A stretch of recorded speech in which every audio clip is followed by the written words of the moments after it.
नमस्कार, मी पंजाब डक. आज आहे 19 फेब्रुवारी 2026. मी जात आहे कळमनुरीकडं, हिंगोली जिल्ह्याकडे जात आहे. म्हणून खास करून हिंगोली जिल्हा, नांदेड जिल्हा, यवतमाळ जिल्हा ह्या शेतकऱ्याला एक अंदाज देणार आहे.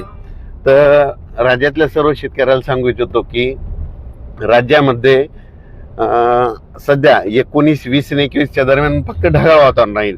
पण राज्यात मात्र 23, 24 आणि 25च्या दरम्यान काय होणार आहे, काही महाराष्ट्राच्या काही भागामध्ये, काही जिल्ह्यामध्ये तुरळक ठिकाणी पावसाचा अंदाज आहे. म्हणून हा अंदाज सर्व शेतकऱ्यांनी लक्षात द्यायचा. कारण की काय झालं, महाराष्ट्रातल्या बऱ्याच शेतकऱ्याचा आता गहू काढणं चालू आहे, हरभरा काढणं चालू आहे, तूर काढणं चालू आहे, कर्नाटकच्या तंबाखू काढणं चालू आहे.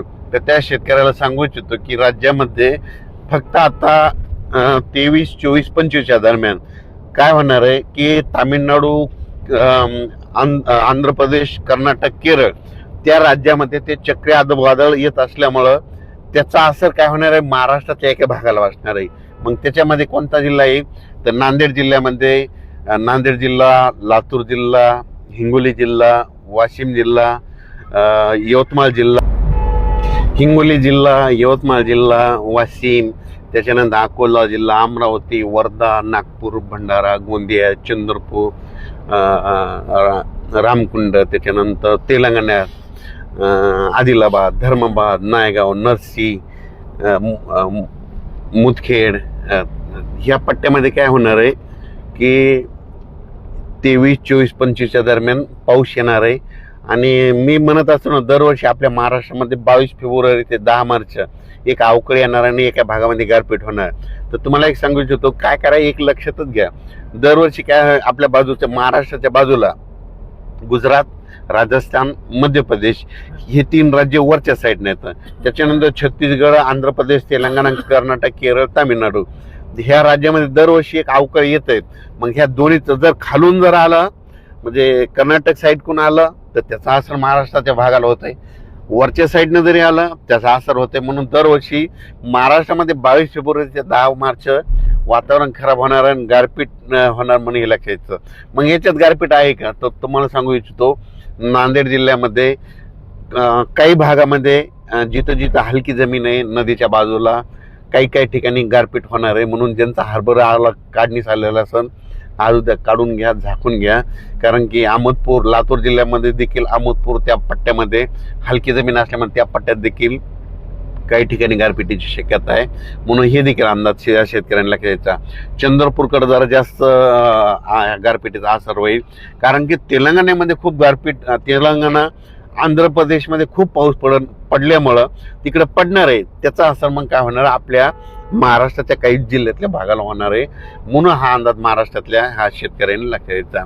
पूर्व विदर्भ, पश्चिम विदर्भ ह्या 2 विभागामध्ये ह्या अवकाळीचा थोडा काही भागातच पाऊस पडणार, सगळीकडे पडणार नाही. काय वाजतंय, अवकाळी आलं की हे सर्व दूर पडत नसतंय, तुरळक कुठेतरी पडत असं 10 किलोमीटर सोडून बी देतंय. त्याच्यामुळे एवढं घाबरायची गरज नाही, पण आपण आपलं सतर्क राहिलेले गरजेचं आहे. उत्तर महाराष्ट्राच्या देखील धुळे जिल्हा, नंदुरबार, जळगाव त्या परिसरात काय होईल, तुरळक ठिकाणी खूप ढगाळ वातावरण राहील आणि तुरळक ठिकाणी कुठंतरी पाऊस येईल. म्हणजे लय काही खूप काही मोठं येणार नाही. त्याच्यामुळे हे देखील सर्व शेतकऱ्यांनी लक्षात द्यायचं. त्याच्यानंतर परत एक शेतकऱ्याला सांगू इच्छितो की जर 23, 24, 25च्या दरम्यान नांदेड जिल्हा झालं, लातूर जिल्हा, परभणी जिल्ह्यातला आणि यवतमाळ, ह्या चंद्रपूर इकडं जर पाऊस पडला तर त्याचा पाऊस पडल्याच्या नंतर नुसतं वारं काय होईल, मराठवाड्याकडं बऱ्याच जिल्ह्यामध्ये सुटेल. मग ते काय होईल, तिकडं पाऊस पडेल तर इकडं शेतकऱ्याला वारं सुटेल. म्हणून गव्हाला पाणी द्यायचे, 1-2 दिवस थांबा. मका असेल तर 1-2 दिवस पाणी देऊ नका. पाणी दिलं तर ह्या वाऱ्यानं तुमची पडून जाईल. म्हणून हे 2-3 दिवस जरी त्या शेतकऱ्यांनी हे अंदाज लक्षात घ्यायचा. राज्यात मात्र आज 19 तारखेपासूनच आभाळ राहणार आहे. पण सध्या ह्या 19, 20, 21च्या दरम्यान काही होणार नाही. तर परत एक सांगू इच्छितो, काय झालं, आपले जर तिरुपतीला, तामिळनाडू, कर्नाटक, केरळ, आंध्र प्रदेश कोणी तिरुपतीला गेलेला असेल तर तुम्हाला एक सांगू इच्छितो, 22, 23च्या दरम्यान म्हणजे तामिळनाडूमध्ये तिरुपती, केरळ, त्या तिरुपती बालाजी तिकडं खूप पाऊस पडणार आहे. कारण की तिकडे चक्रीवादळाचा असर त्या भागामध्ये होणार आहे. तिकडे पाऊस पडत असल्यामुळे त्याचा असर आपल्या महाराष्ट्राला होणार आहे, म्हणून हा अंदाज लक्षात यायचा. अचानक वातावरण बदललं तर परत एक मेसेज दिला जाईल. धन्यवाद.